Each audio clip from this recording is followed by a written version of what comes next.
Assalamualaikum warahmatullahi wabarakatuh. Perkenalkan, nama saya Sepapiansah dengan NIM 20124039. Pada kesempatan kali ini, saya akan sedikit menjelaskan tentang P-model.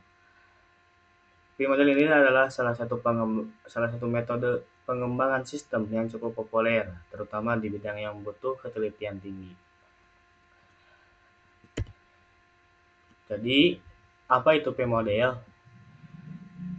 P-model ini pertama kali dikembangkan secara independen di Jerman dan Amerika Serikat pada tahun 1980-an.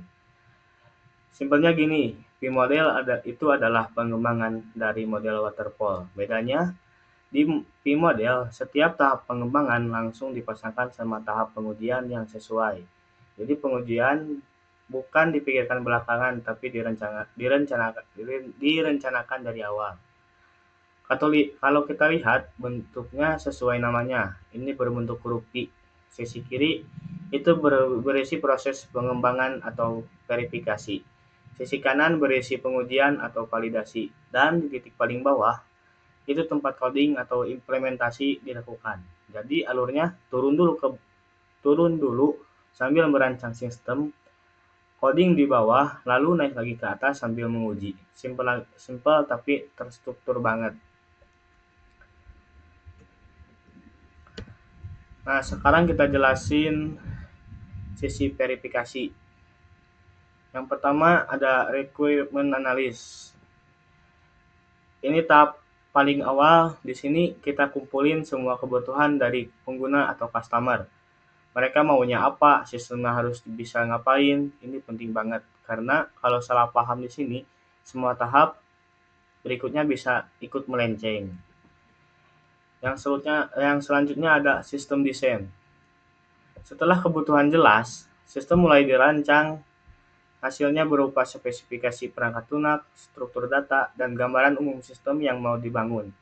Intinya di sini kita udah mulai kebayang sistemnya bakal kayak gimana. Terus yang selanjutnya ada arsitektur desain. Kalau sistem desain masih gambaran besar, di sini udah lebih teknis. Kita tentuin teknologi yang dipakai, modul-modulnya apa aja, dan gimana hubungan antar bagian dalam sistem. Yang selanjutnya ada modul desain. Nah, di tahap ini, sistemnya dipecah jadi bagian-bagian kecil yang disebut modul. Masing-masing modul punya fungsi spesifik. Tujuannya biar proses pengembangan dan pemeliharaan sistem jadi lebih gampang dan enggak ribet. Nah, yang selanjutnya ada coding atau implementasi. Setelah semua rancangan siap, kita sampai di titik paling bawah huruf P, yaitu coding atau implementasi. Disinilah semua rancangan tadi mulai diwujudkan jadi kode program yang nyata. Jadi yang sistem tadinya cuma ada di atas kertas, sekarang beneran bisa dijalankan. Setelah coding selesai, kita mulai naik ke sisi kanan, masuk ke tahap pengujian atau validasi. Nah, di yang pertama ada unit testing. Di sini setiap modul diuji satu per satu. Dicek apakah sudah jalan sesuai logika yang dibuat. Kalau ada bug kecil di level kode, ketahuannya di sini sebelum digabung ke bagian lain. Terus yang selanjutnya ada integration testing. Modul-modul yang udah lulus uji tadi sekarang digabungkan. Terus dicek apakah bisa saling kerja sama dengan baik. Yang dilihat biasanya alur data dan komunikasi antar modul, apakah ada error waktu modul-modul sering terhubung. Yang selanjutnya ada sistem testing. Sistem testing ini pengujian yang paling menyeluruh. Sistemnya diuji secara keseluruhan. Bukan cuma fungsinya, tapi juga performa, keamanan, dan kenyamanan penggunaan.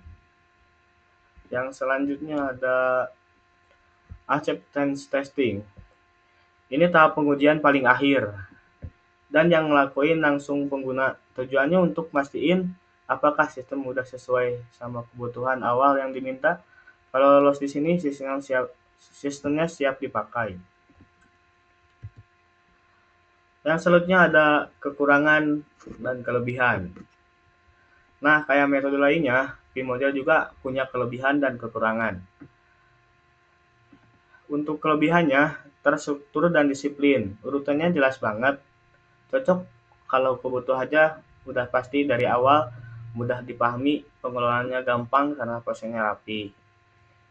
Dan kalau untuk kekurangannya, nggak fleksibel, susah kalau kebutuhan tiba-tiba berubah di tengah jalan. Kalau mau balik ke tahap sebelumnya, itu susah banget, kurang cocok untuk proyek yang besar dan kompleks. Sistemnya baru kelihatan hasilnya di akhir. Pengguna harus nunggu lama. Nah, yang selanjutnya ada studi kasus. Biar lebih kebayang, saya kasih contoh nyata yaitu pengembangan Automatic Braking System atau ABS, sistem rem otomatis pada mobil. Pada requirement analis, mobil harus berhenti otomatis kalau sensor mendeteksi objek dalam jarak 2 meter di kecepatan di bawah 40 km per jam. Yang selanjutnya pada sistem desain. Tentukan komponen yang dibutuhkan seperti sensor radar, ECU, dan aktuator rem. Yang selanjutnya ada di arsitektur desain. Sistem dibagi jadi 3 modul, deteksi model, kalkulasi jarak, dan eksekusi pengereman.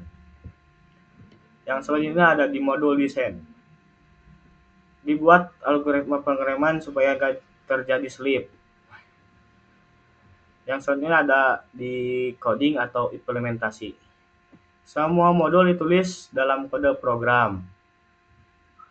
Yang selanjutnya ada di unit testing. Masing-masing modul diuji satu per satu. Apakah sudah berjalan sesuai atau tidak. Yang selanjutnya ada di integration testing. Dicek apakah modul deteksi objek bisa komunikasi lancar dengan modul kalkulasi jarak tanpa ada data yang korup. Yang selanjutnya ada sistem testing. Diuji dalam simulasi apakah rem beneran aktif atau sensor nangkep penghalang.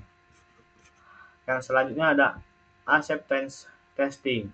Pengujian di lapangan, apakah mobilnya beneran berhenti di jarak 2 meter sesuai permintaan di awal. Nah, kenapa P-model ini cocok buat kasus ini? Karena ini soal keselamatan jiwa. Error kecil apapun bisa berakibat fatal. P-model memastikan pengujian dilakukan super ketat dari awal dan prosesnya sesuai standar regulasi industri otomotif yang kaku. Kenapa P-model digunakan untuk kasus ini? Yang pertama untuk keamanan, minimalisir error, dan disiplin tinggi. Jadi kesimpulannya, P-model adalah metode pengembangan sistem yang terstruktur, di mana setiap tahap pengembangan selalu dipasangkan sama tahap pengujiannya. Ini sangat cocok buat proyek yang kebutuhannya udah jelas dan stabil sejak awal, terutama yang butuh ketelitian yang tinggi seperti sistem keselamatan. Tapi kurang ideal kalau proyeknya sering berubah arah atau sangat kompleks. Nah, sekian dari saya. Wassalamualaikum warahmatullahi wabarakatuh.